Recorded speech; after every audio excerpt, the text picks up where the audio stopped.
All right, we're back here on Ceraulo Sports Talk, and joining the show, because it is Too Damn Friday, it's the man with the best dance moves in Bristol, Connecticut, the man whose thighs are CPR certified to save some lives, Mike Golic Jr. Thanks for joining the show.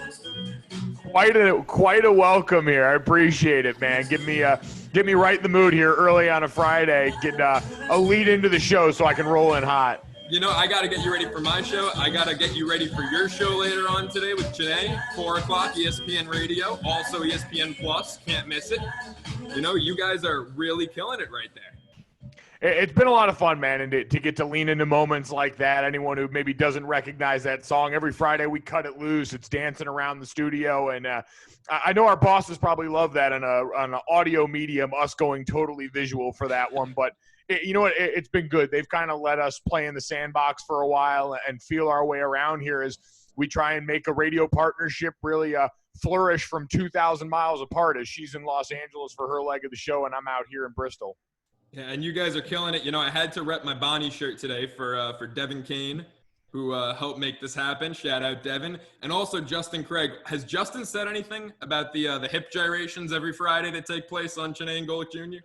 I think Justin's trying to largely pretend that he can't see it or it's not happening. It's kind of that if I can't see you, you can't see me thing. So maybe that's just self-preservation at this point as he tries to maintain what, little respect he's got left for me there.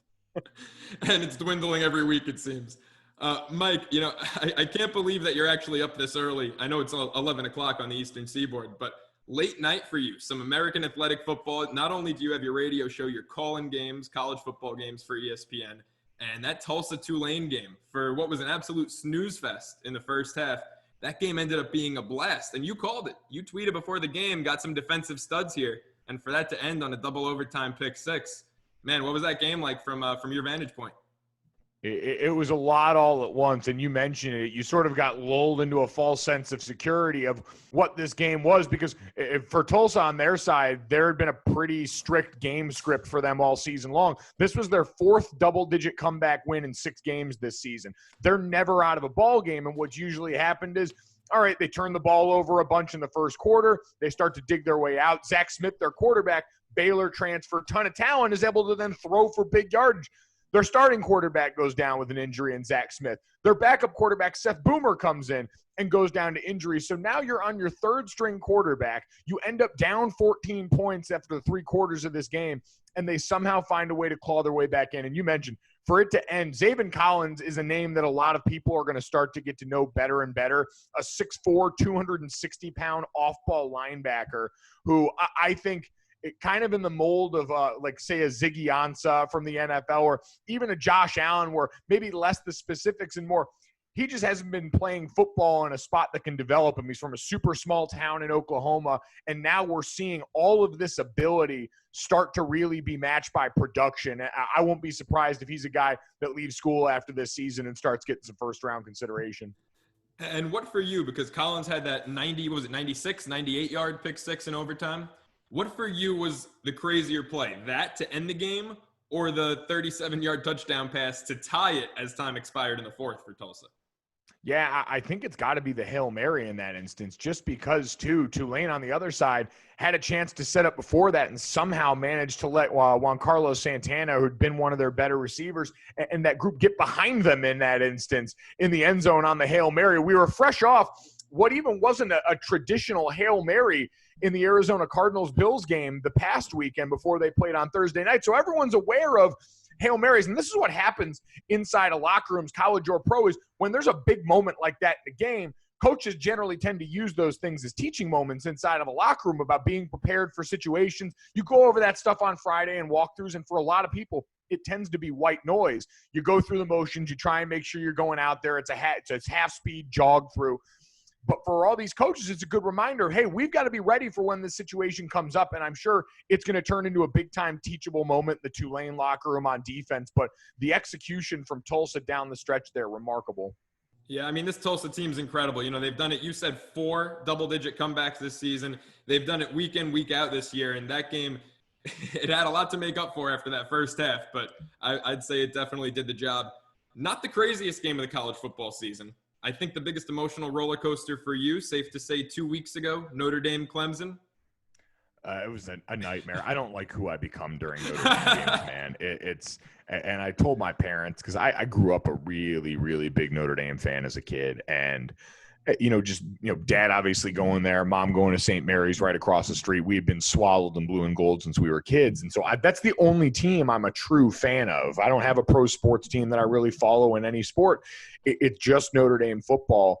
And when there were finally stakes on the line again, we had kind of walked through the beginning portion of our season knowing this is the narrative game. Notre Dame's finally got to win the big one in the Brian Kelly era. And when it started getting real in the third and fourth quarter, I started getting very dark. And my family can attest I'm not a fun person to watch these games with. I mean, I'm just going to read some of your tweets here from that night because I don't know if your blood pressure has still recovered 2 weeks later from that game. I mean, I was genuinely concerned. You tweeted out, "I want to be dead. I hate the world. Yeah. My life is hell. Okay, I'm back." And then baby Gronk do. I mean, that was all 5 in a row right there. That wasn't even like I mixed and matched from throughout the night. No, yeah. Again, my existence was pain during that game, and it was only a relief when we finally get the only time I got to exhale was when it was finally 4th and 25, and our defense was coming off 2 straight sacks, and I thought, oh, wow, we're actually going to do this. This is actually real now. We've managed to knock them so far off course that even the all-world freshman quarterback in DJ Uiagalelei, who only came into Notre Dame and threw for more yards than any opposing quarterback in Notre Dame history, topping Carson Palmer from the early 2000s USC teams. Completely insane to get to say about a kid who's a true freshman going out and wowing the country for a few games while Trevor Lawrence sat. But it was an unbelievable night, and Notre Dame has a ton to be proud of in that game and the way they went out and executed. It's been building to this moment for a while, and they went out and finally captured it. Yeah, it was an incredible game. I will say, I don't know which tweet from that night was my favorite. There were 2 later on that were absolutely incredible. One was the shade you threw at Dabo. I mean, when you retweeted a tweet about his sideline temper tantrum and just wrote "shocking." I thought that was pretty great. And then Ian Book's sneaky athletic. I think the only thing there that you were missing for white athlete bingo would have been great locker room presence or a real cerebral guy. The sneaky athletic term. That was great.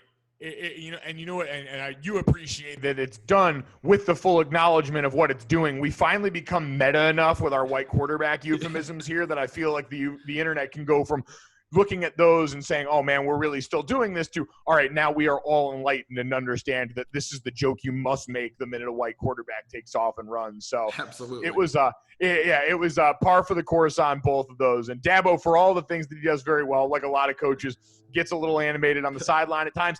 And when you're Clemson, you generally tend to get the benefit of a lot of those calls when he's the one yelling at you. If it was him or Brent Venables screaming at me and I'm the ref, I'm giving you the flag too. Brent Venables is terrifying. That man is as intense as any person you're going to see in college football. And Dabo certainly has the clout to go out there and try and throw his weight around. Yeah, and it's well-deserved at this point what he's done this past decade. Now, you mentioned DJ, what he did coming into Notre Dame and throwing for 440 yards.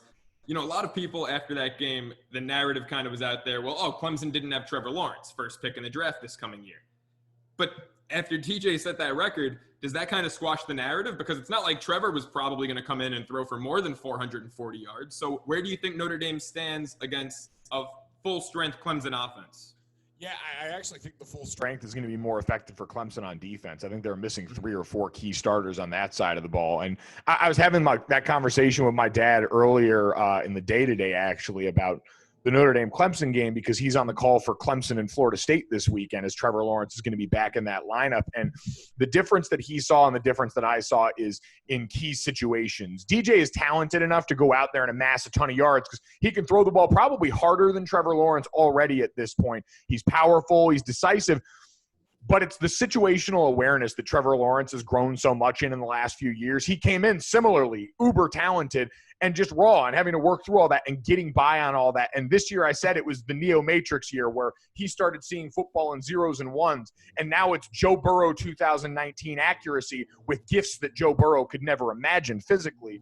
And that's the difference. So you had key third down situations where DJ's throwing balls over someone's head, misfiring on a target that Trevor's just not this year. And those are the situations where Notre Dame, if they're lucky enough to see them again in the ACC championship game, are going to have to be ratcheted up even more so, because I actually worry less about, while the defensive starter is probably more impactful, Notre Dame's offensive line, running back room, and the plan they had in protection for what Brent Venables throws at you, which is everything, I thought was a really positive note for them, and one that gives me a lot of confidence even as the personnel improves, because that's a strength area for Notre Dame as well, the running back room and certainly their offensive line. Yeah, and flipping over to Clemson's running back, I will say, even though DJ threw the ball all day, I thought the most impressive part of that game was holding Travis Etienne, I believe, under 30 yards. I mean, Notre Dame's front seven really came to play in that one. That was impressive. It was. And Clemson's offensive line is always an area they've had it for the last couple of years. Really good tackles. Jackson Carman is a first-round caliber left tackle for them. Tons of gifts and really starting to play technically great football this year. But that group in the middle, you can find ways to move around. And Notre Dame's up undersized up under front. They've got a bunch of sawed-off D tackles that are like 6'1", and they're so short, they list them on the depth chart at like 6'1" and 7/8 or 6'1" and 5/8 to try and give them every little bit in this instance here. But they're great at moving around. Clark Lee is an excellent coordinator who times and manipulates pressure really well on different downs with that group. And so, yeah, they were able to do a lot up front, because honestly, when you watch Clemson, even when Trevor Lawrence is in there, most of the game is getting serves back over, volleying it back until you can get a big play for Travis Etienne. Like, that really seems to be this year, since they lost T. Higgins and Justin Ross for different reasons this offseason, what they've got to rely on. Amari Rodgers is a really capable receiver, but Travis Etienne is heads and tails the second best player on that offense after their quarterback, and they're looking for big plays for him all over the field. He's a more viable pass catcher now, so for Notre Dame to cue in and limit him the way they did, I think was the right game plan and the reason they won, even though they amassed a lot of yards elsewhere. Yeah, no, absolutely. Now, Mike, the last time we spoke, the world looked a lot different. It was down at Radio Row in Miami back in January, and you ranted and raved about Tommy Rees, your former teammate, who had just, I believe at the time, was like a couple weeks off promotion from quarterback coach to offensive coordinator. And you were talking about him like he was like you were a proud father. It was actually awesome. What does the future hold for Tommy? I mean, the guy's they're barely 30 years old, and he's already the offensive coordinator of a top three. I mean, you can argue the best college football team in the country right now. What's Tommy's ceiling? Extremely high. I think Tommy has a couple of things going for him. One, demeanor and experience as a player. Tommy was pressed into playing in a lot of different scenarios as a starter, as a guy coming in. So he experienced a lot of football on his own. But if you talk to him about his journey after the fact, he went and GA'd with Pat Fitzgerald at Northwestern and then got to go work in the Chargers organization, and said the football education you get at the professional level. Tommy's like myself. He didn't play professional football. And so going up there and seeing the game through the eyes of some of the brightest minds, the people who are paid to do this for a living with no other distractions there, I think really showed him a lot more of what you can do. And I think it's seen in this offense. There's certainly a maturity and understanding where your strengths are, but along the season, they had a whole new group of receivers they were working with. They've got a tight end room whose best player is probably young and Michael Mayer, a stud freshman out of Northern Kentucky, but they've got plenty of bodies in there. And so Tommy, while trying to also work in what's going on the outside, has leaned into their strength, has found creative ways to, even when everyone knows they're going to run it, window dress it with motion and all these different things, different personnel packages to make it work. And Tommy's always been such a heady guy and so in control. That was the number one thing as a player I knew. When Tommy was back behind us on the line, we're going to be in the right play. I know exactly where Tommy's going to be in the drop. I know where he's going to be on the launch point.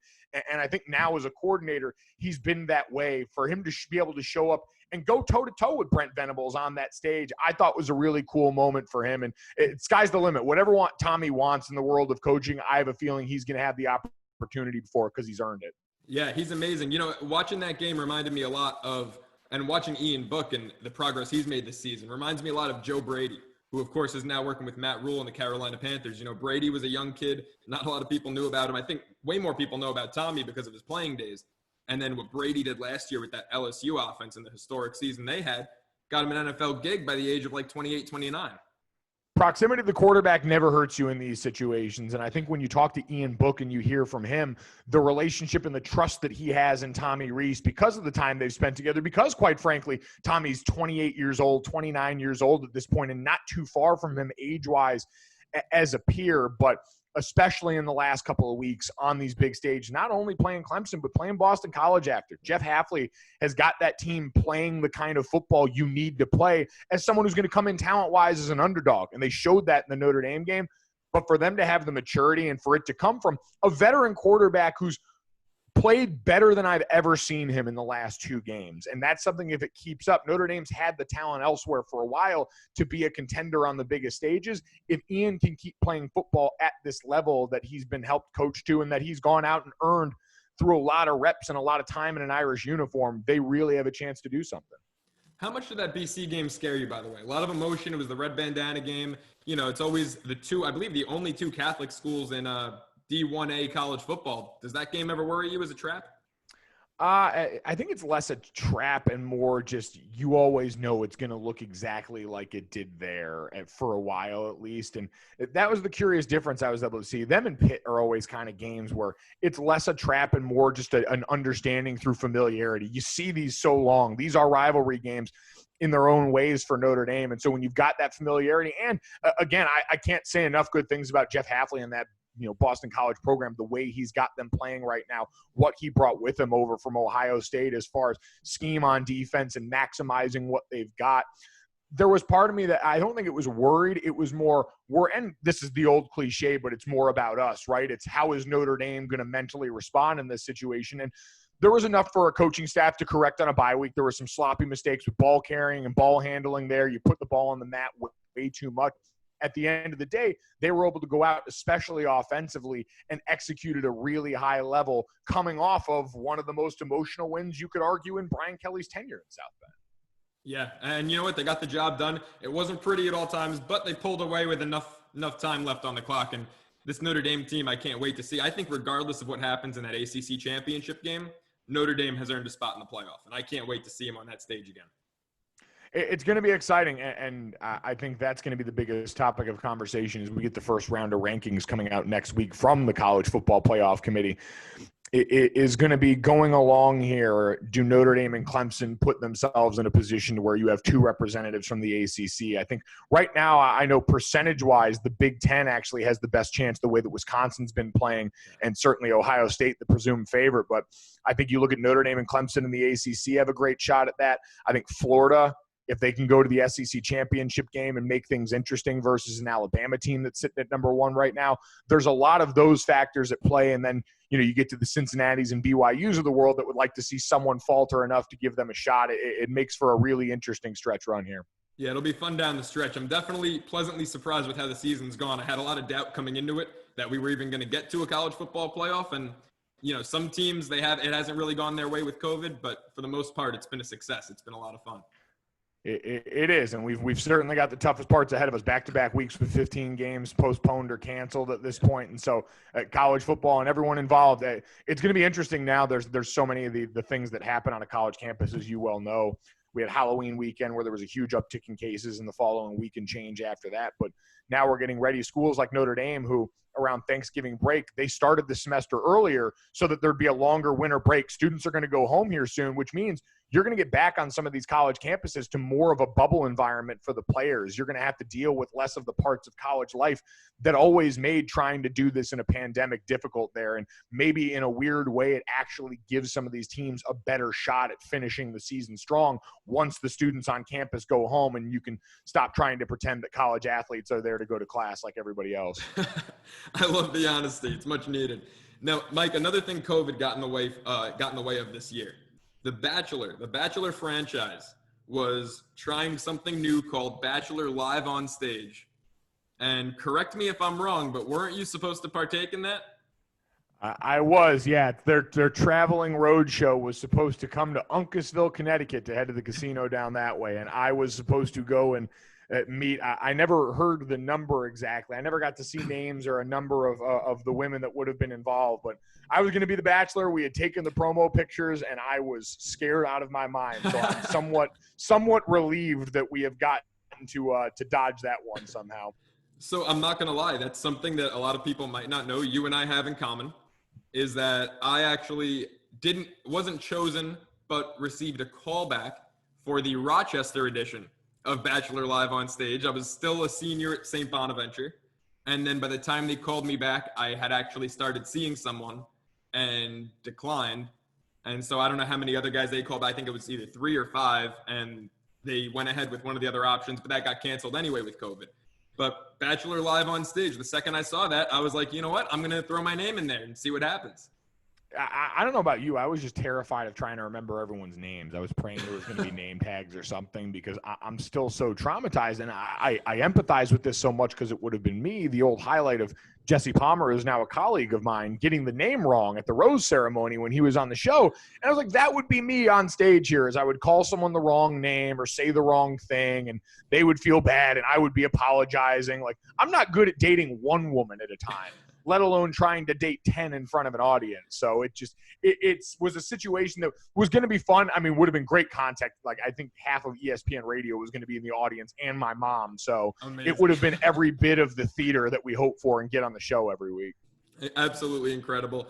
What do you think of this season so far? The Bachelorette, I admitted to you before we started recording that I haven't watched this week's episode. I am just incredibly thankful that Claire is gone. Yeah, the beginning of this season was awful, and Claire, and this is two parts. One is she wasn't here for the right reasons. You know, we saw clearly how this went down, and when the focus solely, well, you know, I shouldn't say that.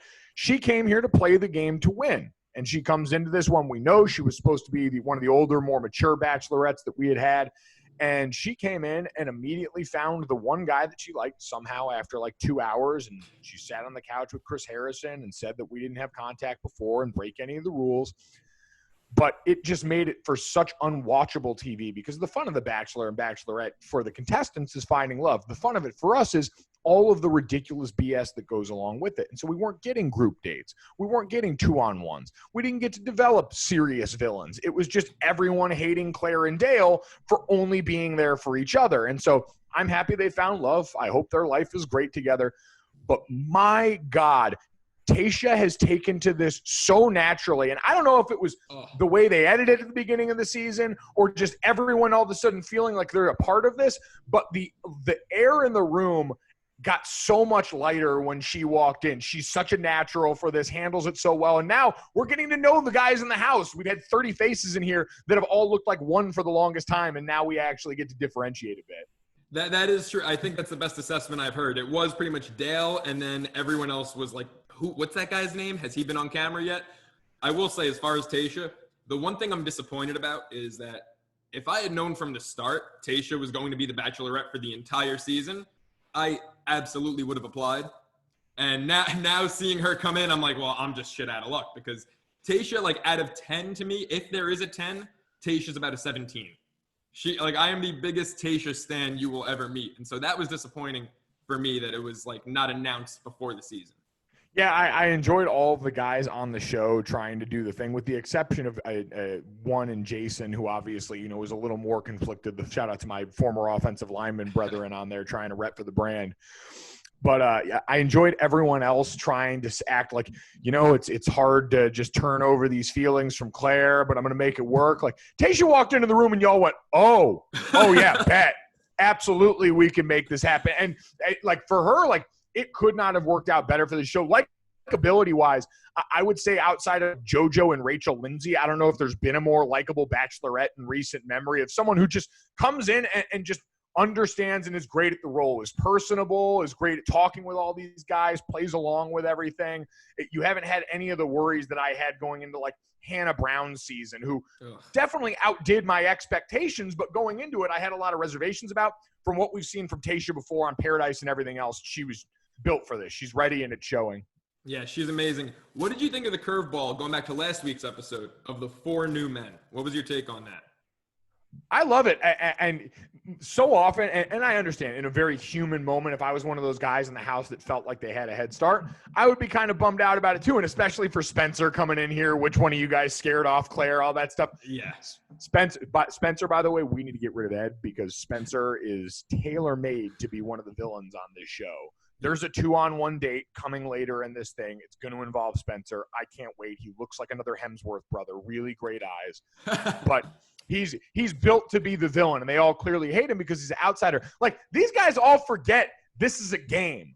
Like, you're here to play and win the game. And so they're like, oh, there's more competition. And they all start shrinking. I'm like, bow up, man. Like, you're already in a house with like 16 other dudes who, I get it, they spend a bunch of time together and they all start to get close and all that.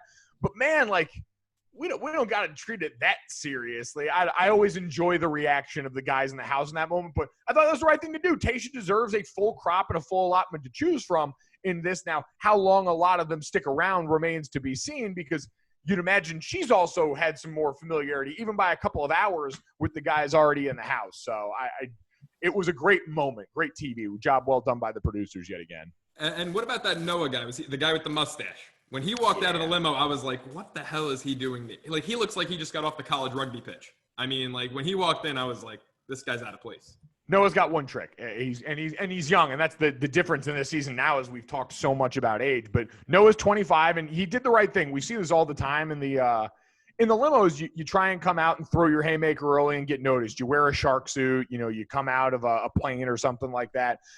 But you've got to have another trick. And right now, unfortunately, aside from jumping fences and getting his ass whooped on dates, Noah doesn't have a trick besides the mustache. So I don't really think he's long for all this. I appreciate how relatable he is physically. He's not like the rest of these guys who look like the dudes that used to stand outside of Abercrombie and Fitch shirtless and model in the mall. Noah seems more like the guy that was hanging out at Hot Topic. But the mustache, at least from a game strategy, I appreciated trying to differentiate yourself amongst a sea of guys that all look like Clark Kent. That's fair. So the guy who looks most like Clark Kent, by the way, is my favorite. He was my favorite night one before the whole Dale thing happened. I'm a huge Bennett guy. Bennett to me is like just giving off total Bruce Wayne vibes every week, pulled up in the Rolls Royce, like, New York City. Like, no one knows exactly what he does. He deals with money, though, and he lives in Manhattan. Like, Bennett's my favorite. Where do you see, like, the Final Four going? Who do you see making it? So the Final Four gets interesting right now. I've looked so far, and I've really liked – I took to DeMar a lot in this last episode. Guy from ASU, seems like he likes to have a good time, was slinging mimosas early when they did well, you haven't seen this episode yet, so I won't do any spoilers in a lot of this one. I look at this. Bennett's actually interesting for me because I was talking about this with Mina Kimes, our great NFL analyst and also a Bachelor and Bachelorette enthusiast, and she thinks, and I'm willing to believe, that Bennett is being advised to lean into the Harvard bit because it comes off a little bit much for me in a lot of ways with him, but he tends to mean well. He's had some good comedic relief moments here. I think a lot of the Harvard stuff, again, is forced because the Bachelor and Bachelorette love types and trying to work into that. That being said, so far he's pulled off some pretty intense stuff. I would say if I'm looking at these guys the way so far, I would say I really like Ben. Okay. Ben, Brendan. I would say Zach is probably in that one as well. I appreciate it. I saw him wearing the high-top blazer Sakai's in one of the episodes. He's the only guy I've seen bust out a legit pair of sneakers on this show. He's a little bit older and gives off like an Edward Norton and Fight Club kind of vibe for me. It's a little weird and he sits funny, but she seems into him. I think she kind of trusts him in that house, which is good. And the one I can't really get a gauge on right now is Ivan. He always seems very nervous, but she seems to kind of get along well with him at this point. So I'm kind of looking at that group in there right now. I would like to see it be Ben. I feel like he comes into this and is very genuine on a show that tends to not be. That's fair. I think Zach, you talk about her trusting him. I think he's going to get friend zoned eventually. She likes him now. He's like got that warm vibe. She feels safe around him. She doesn't know the other guys that well. But I just see Zach getting friend zoned. Right now, my Final Four actually looks totally different. I'm a little torn, but I like Bennett a lot. I think he's going to make it there. I think Spencer for the storyline is going to make it really far. Not going to win, but I think he's going to be, I don't know which season it was a few years back, but Chad went really far to the end, and everyone knew he couldn't win, kind of like Corinne, if you want to flip it. I think that was Nick's season. Yep. And so I think Spencer makes it. I think Bennett makes it. Brendan, she definitely likes.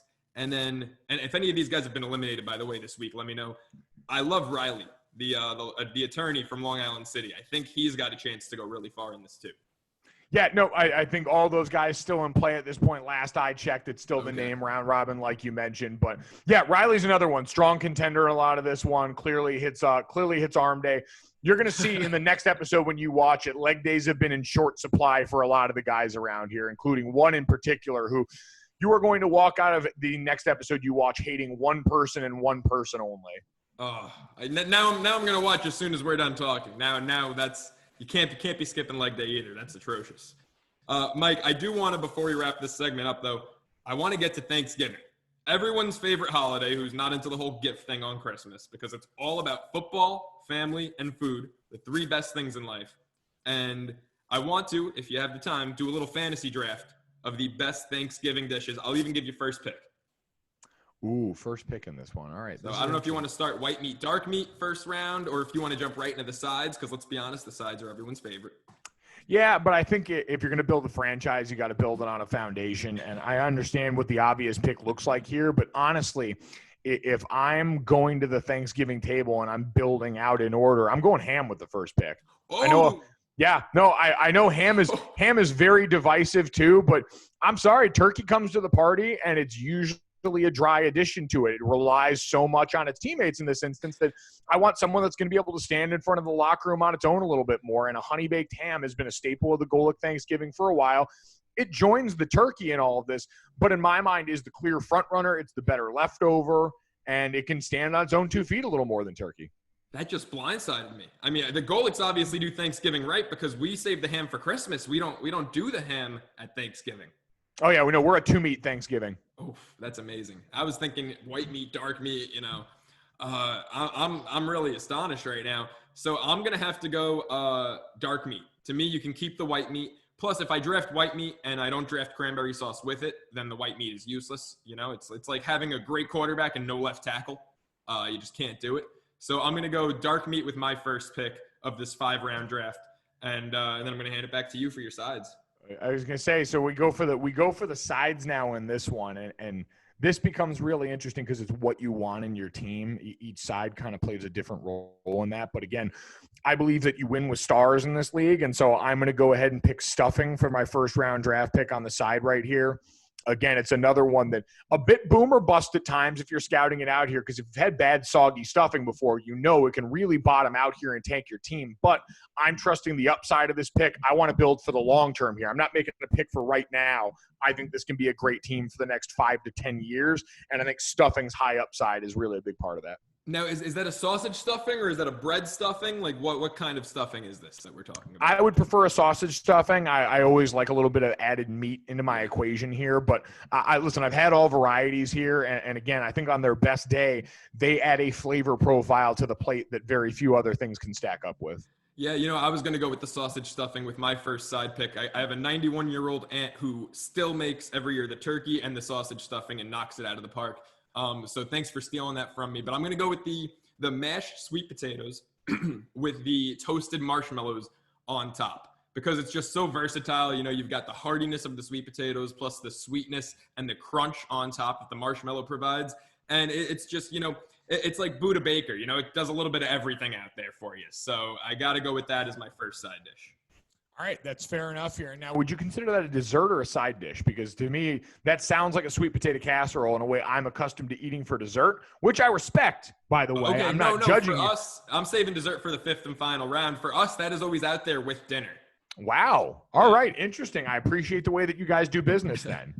Wise and educated folks in here. All right. This gets interesting. I think, you know what? You finally, for the sake of the locker room, you need someone that's going to rally the troops here. So I'm going to go mashed potatoes. I don't know if I can bring gravy along with, if that counts. Yeah, no, you can. All right. I'm going to say mashed potatoes and gravy then here. The ultimate literal and physical glue guy in this situation, the binding agent for the entire plate here. Smooth, not overpowering, certainly never going to threaten anyone's job security. But I think much like the offensive line, when you don't hear much about them, it usually means things are going well for you. Yeah, that's fair. And I'm going to take my offensive lineman here and take the cranberry sauce because, the turkey is only as good as the cranberry sauce you can put on top of it. So as long as I have that protection there for my turkey, for my star, I'm pretty confident we'll be able to move the ball all day. Yeah, this is a hot take, too, in the Golic family. My mom is the only person that tolerates cranberry sauce. The rest of us punt completely on it. It has no place on our Thanksgiving plate. None. Amazing. Yep. I knew that. That's why your mom is my favorite Golic. I mean, anyone who listens to the family podcast, it's a pretty easy decision. Yeah, no, it's a no-brainer there. Mom reigns supreme. But yeah, she's the only one going after that. So she usually has a very fortunate situation for her because there's plenty left for her. I'm glad I can make her proud. You get one last side, Mike. What are you taking? I get one last side. So this is my final pick in this one. So this would be the fifth and final pick. Is that where we're at here? One we have the final. And then you get a dessert pick. Oh, one last side. Oh,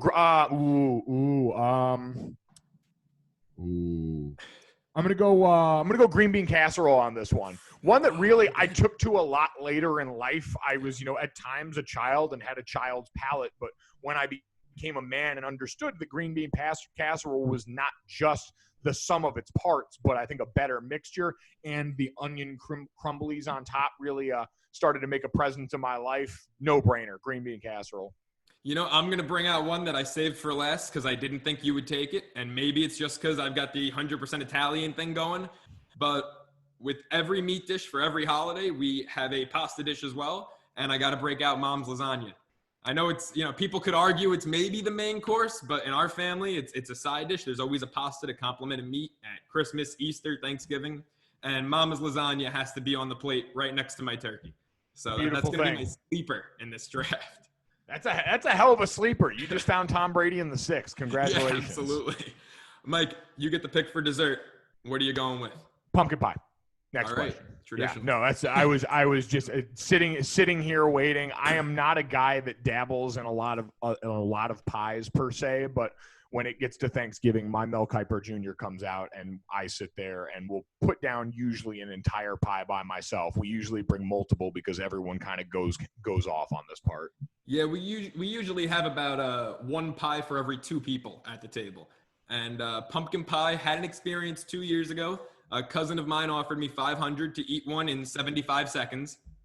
And I got the filling down. I was getting cocky, it was like DK Metcalf, dropping the ball at the 2-yard line. And I got about half the crust down. And next thing I know, I'm choking and 75 seconds hits. And I've got indigestion and no money to show for it. So pumpkin 75 pie. 75 seconds. That is ambitious, friend. Yeah, it was, I thought I could do it. I was coming back from college and hadn't eaten in about 2 months because the dorm room food was atrocious. So I know. Only knock right on St. Bonaventure. Ask Devin about the Hickey Dining Hall. As if the name isn't bad enough that we go to the Hickey 3 times a day. Ask Devin about the food at St. Bonaventure. It'll make you want to eat a pie in 75 seconds when you get home. Understood. I was going to say there's the first segment of the show today. Yeah. Amazing. So did that pumpkin pie. Now I can't look at it. So I'm going to go coconut custard. It's got that like explosive inside with a little bit of crunch on top, and a good coconut custard is, it makes everything whole in your stomach. Kind of holds everything down too after a big night of eating, because I do have about 4 plates. I was going to say, you've got 4 plates and you've got a lot going on those plates with the team you've picked here. So it sounds like that pie is going to have its work cut out for you here in the best ways possible. It's a diverse locker room. I got to keep everyone, kind of under control there. A lot of mixing and matching, but I think if everything's working right, we can win this thing. So by the way, I'm totally going to turn our teams into a Twitter poll later and see what the people prefer, your Thanksgiving versus my Thanksgiving. I was going to say that the ham as the top pick there is going to trigger a lot of people. It's one of the most divisive meats in holiday food kingdom. Yeah, you're going to have $2 bill Twitter and honey baked ham Twitter going at it later. I saw that was way more divisive than I ever expected. It is amazing. The only thing it's been topped by so far this season is weird Miami Dolphins offensive line defender Twitter. It is the strangest group of people that I have encountered. They were incredibly triggered when we talked about their offensive line. I didn't understand it. So, yeah, Twitter's a weird place. I mean, I spend way too much time there as is, but you tend to find these people when you put in the hours. It's incredible. Hey, Mike, I do want to touch on your show really quickly because it's an incredible show. I was enjoying watching the simulcast a lot before you guys flipped to ESPN Plus. I still do from time to time. A lot of people have downloaded ESPN Plus, have subscribed to it because the radio show simulcasts went in that direction. But what's it been like for these past couple months working with Chiney and Golic Jr.? I mean, you guys, the chemistry is just unrivaled. Yeah, it's been great. I've been super fortunate, to land in this spot and to get this opportunity with Chiney, who is a few years younger than me, even in all this, still a current WNBA player. She does so much work as a part of their Players Association. And I think for me, just seeing how naturally she takes to all of this. I came into media and I'd been around it my whole life with dad and grown up around it. And so I thought there was a lot of things that, naturally, I picked up there pretty well. But the rest of it has been a lot of work. And Janae works so hard, but she does things naturally so much better than I ever could, that so many other people, and she just picks it up. And the best part about working with athletes, I always thought, is they're coachable. We're coachable. And you see with her, any feedback, she takes it, internalizes it, and then makes it her own very quickly. She's super fun. She's self-deprecating. She always comes with great ideas. Like, she's obviously got a wealth of knowledge and a lot of great relationships. Like, she is out there with the current athletes. She's an Adidas brand athlete, so she's super close with Damian Lillard and Donovan Mitchell and all these guys that she's texting inside the NBA bubble and hearing about their experiences. And so I think it gives us such a whole picture of what's gone on in the sports calendar, especially in this year that's been so unique. But to get to do it with someone who, she'd been a friend for the last few years anyway, being a couple of the younger folks around here in Bristol and getting to link up and do some work together every now and then, to get to do it every day with someone that, is genuinely a friend and makes the job feel like that, comes in and tries to make sure she, and this is her, make sure everyone's having a good time every day, make sure we have fun first and foremost on the show. And it's been a blast. So looking forward to continuing it. Looking forward, when this pandemic finally calms down, to actually get to do it in the same room. We've done it 3,000 miles apart. Wow. Me in Bristol and her in Los Angeles for the first however many months of the show now. And we've still managed to have a really good time with it. It's only going to keep getting better. Yeah, and she does a great job also at playing that mom role and reining you in at times when you're dancing in the studio, or you're crying because Jason Fitz's nickname used to be Jason Shits. I mean, she does a great job at really reining you in at times. She is definitely a balancing force in this one. We've got a lot of similarities, but at times she gets to be the grown-up in the room, which I desperately need. By the way, how cool was that to see her get name dropped a couple weeks ago with the election obviously now being over? She took the day off, I believe, election day, to work as a poll worker, and then President Obama name drops her in a tweet. I mean, that had to make her year. It's, what, it's so funny though, is this is just the stuff that she's used to at this point, right? Like, when you look at the people who are mentors, like Lisa Leslie, all timers, Condoleezza Rice, someone that she knows and is close with from her time at Stanford, who was one of her advisors there and a mentor. And so to see that, it's just sort of one of those things I go, well, yeah, no, that's exactly what would happen to Janae in these spots, because she's doing things that warrant this kind of praise, both in the world of sports. We know she's become the first African-American woman, the first Black woman to be the host of a national radio show the way that she is now, but also the things off the court, being involved with More Than a Vote, understanding what an important part, athletes can play in this process right now. So she deserves all that stuff. And so I look up and I'm like, man, that's cool. And man, I'm not surprised. And what a wild thing to get to say about somebody that you work with every day.